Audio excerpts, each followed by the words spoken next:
Le monde est en évolution perpétuelle et quant à tout ce qui est technologie et innovation, cette évolution est exponentielle. En fait, les voitures autonomes sont déjà en voie de développement, mais viendra un jour où ces voitures seront commercialisées et puis vendues au public. Donc dans le cadre du cycle ingénieur civil à l'École des Mines de Paris et en collaboration avec Nissan Motors, on a réalisé cette année un projet dit mécatronique dans une équipe d'une vingtaine d'élèves. Notre équipe était formée de 13 mineurs ainsi que des élèves en BTS conception de produits industriels et des élèves en BTS électronique et BTS communication. Cet enseignement a en fait deux objectifs. Il nous permet d'avoir un premier contact avec la conception et la réalisation de systèmes techniques complexes. D'autre part, il nous permet aussi d'aborder le travail en équipe, où dans une équipe assez grande, on doit être bien organisé et l'ambiance doit toujours être agréable afin de profiter d'une meilleure synergie. Le but de notre projet est de pouvoir développer un mécanisme qui va implanter la tablette au milieu du volant des voitures autonomes, quitte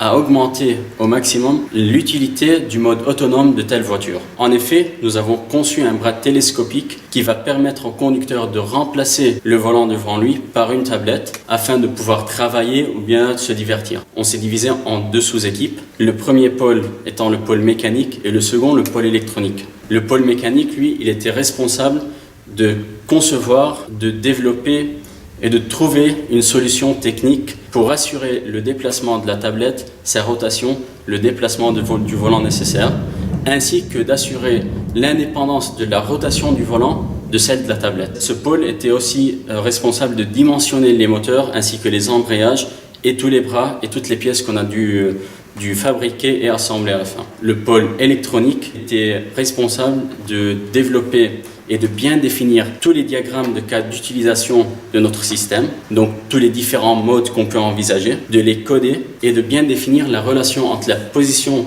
de la tablette, sa rotation, la position du volant et les angles que font les moteurs. Pour la partie méca, la première difficulté qu'on a eue, c'est qu'en fait on était très libre. Donc on nous a dit qu'on devait avoir quelque chose qui sorte du volant comme ça. Donc on connaissait le cahier des charges, mais pour la solution technologique, vraiment la forme des pièces qu'on voulait faire, qu'on devait choisir, on était très libre et ça a été le gros problème, notamment en S3. On a plusieurs fois imaginé une solution, essayé de développer un peu cette solution pour voir si ça allait être réalisable, essayer de chercher des pièces à acheter, etc., calculer des forces. On a été obligé de repartir à zéro parce qu'on se rendait compte que la solution n'allait pas apporter la rigidité satisfaisante ou allait être trop encombrante, donc n'allait pas respecter les différents critères du cahier des charges. Et ça a été vraiment notre grosse difficulté au troisième semestre, ça a été au quatrième semestre, donc la deuxième moitié de l'année, on s'est beaucoup appuyé sur l'aide des BTS. Et on a eu beaucoup d'échanges avec Hassan, Serdar et Dara, donc des BTS CPI qui font partie du projet et qui nous ont surtout apporté une grosse aide par leur vision concrète des pièces, par leur maîtrise de la CAO, donc la conception assistée par ordinateur, c'est-à-dire le dessin en 3D des pièces. La solution définitive, c'est un ensemble de bras articulés au bout duquel la tablette est fixée en position initiale, c'est-à-dire en position conduite. L'utilisateur est comme ça avec son volant, et il a le volant qui vient devant la tablette. Quand l'utilisateur veut passer en mode sieste ou en mode repos, qu'il appuie sur un bouton, la voiture passe en conduite autonome, le volant recule et passe derrière la tablette, et la tablette avance vers l'utilisateur. Donc là, c'est l'ensemble de bras articulés qui va pousser la tablette.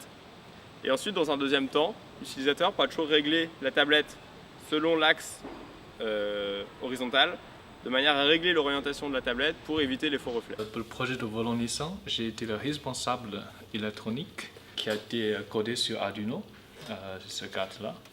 Elle a été déroulée en deux phases, l'avant-projet et la mise en œuvre. L'avant-projet sera définir les besoins du client et le représenter de point de vue électronique et informatique. Alors, par exemple, il fallait que les plusieurs moteurs se synchronisent et bougent ensemble pour étendre le bras de la bonne manière. Il faut aussi permettre un changement entre les différents modes de moins de 5 secondes. Enfin, il fallait coder le mode d'urgence pour qu'en cas d'accident, le bras puisse se retraiter au moins d'une demi-seconde. Pour la programmation électronique, on constitue déjà différents diagrammes pour refléter les besoins du client.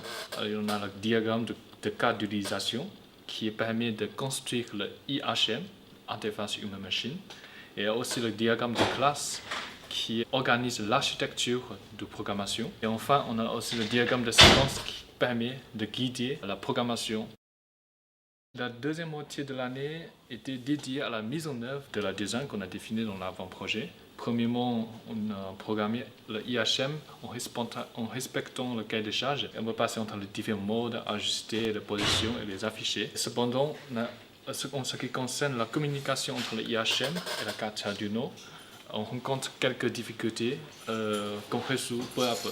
Deuxièmement, on a reçu aussi des moteurs. On les a donc testés et on a essayé de les maîtriser de manière contrôlable sur Arduino. Maintenant, on est en train de mettre en œuvre le système de contrôle.